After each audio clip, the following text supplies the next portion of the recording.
8 class میں شاید میں نے یہ حدیث پڑھی تھی، الراشی والمرتشی کلاہما فی النار، رشوت دینے اور لینے والا دونوں جہنمی ہیں۔ اور 9th میں، چونکہ 9th کی کتابیں جو ہیں ہمیں 8 میں پڑھائی جاتی تھیں اور اب بھی یہی سلسلہ ہے، یعنی 9th کلاس میں یہ حدیث پڑھائی جاتی ہے، اسلامیات کی کتاب سے پڑھائی جاتی ہے کہ الراشی والمرتشی کلاہما فی النار، اور ہمیں باقاعدہ اس پر ہماری ایک میم تھی، انہوں نے باقاعدہ سمجھایا کہ کس طرح رشوت دینے اور لینے والا دونوں جہنمی ہیں، تشریح کر کے زبردست قسم کا سمجھا کے۔ اس کے بعد 9th کلاس میں ہی ہم سے رشوت لی گئی چائے پانی کے نام پر۔ یہ صرف ہمارے سکول کی بات نہیں ہے، پورے نظام کی بات ہے کہ جو ہمارے یہاں ہے۔ سسٹم ہی جب خراب ہے سارا، تو ظاہر سی بات ہے کوئی ایک سکول تو یہ کام نہیں کر رہا، ہر سکول میں یہ کام ہو رہا ہے کہ وہ چائے پانی کے نام پر رشوت لیتے ہیں۔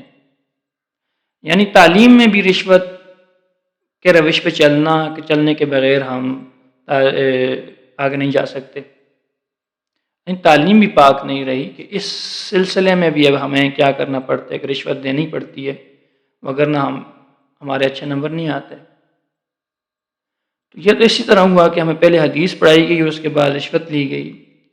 سسٹم سارا خراب ہے، نظام ہی خراب ہے۔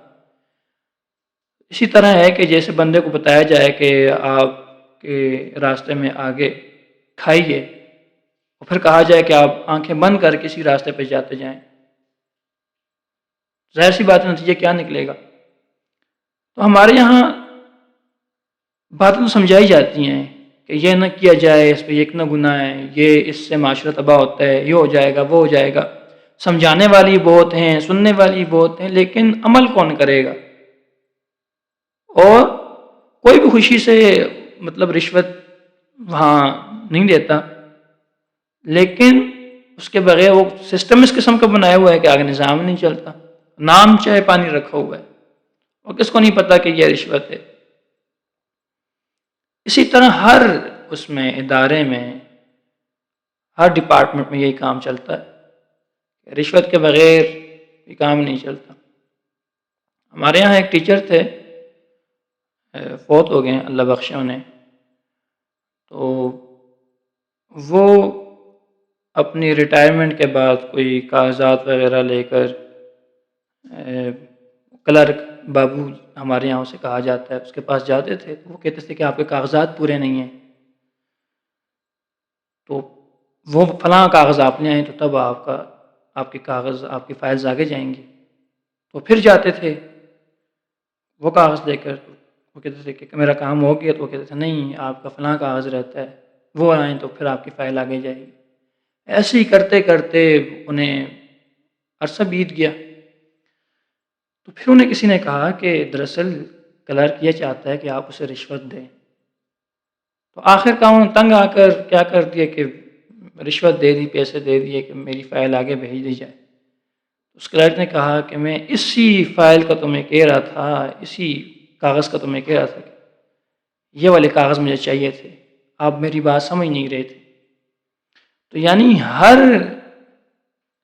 ادارے میں یہ کام ہے کہ جب تک آپ رشوت نہیں دیں گے تو آپ کا کام آگے نہیں چلے گا۔ تو پھر یہ احادیث کا مطالعہ کرنا، یہ تقریریں سننا، بڑی بڑی تقریریں کرنا، کتابیں پڑھنا، اس کا کیا فائدہ ہوا کہ ہم اس کے بغیر چل ہی نہیں سکتے آگے؟ تو پھر چھوڑ دیں، احادیث کا پیچھا چھوڑ دیں، کیوں پڑھتے ہیں انہیں؟ اور ایسی آیتوں کو بھی چھوڑ دینا پڑیں کہ جن آیتوں میں رشوت کے متعلق بات کی گئی ہے۔ کیا ضرورت ہے پڑھنے کی کہ آپ پڑھ کر اس کے بعد بھی ہمیں پڑھاتے ہیں، اس کے بعد بھی وہی نظام چل رہا ہے، تو پھر اس کی ضرورت ہی نہیں ہے۔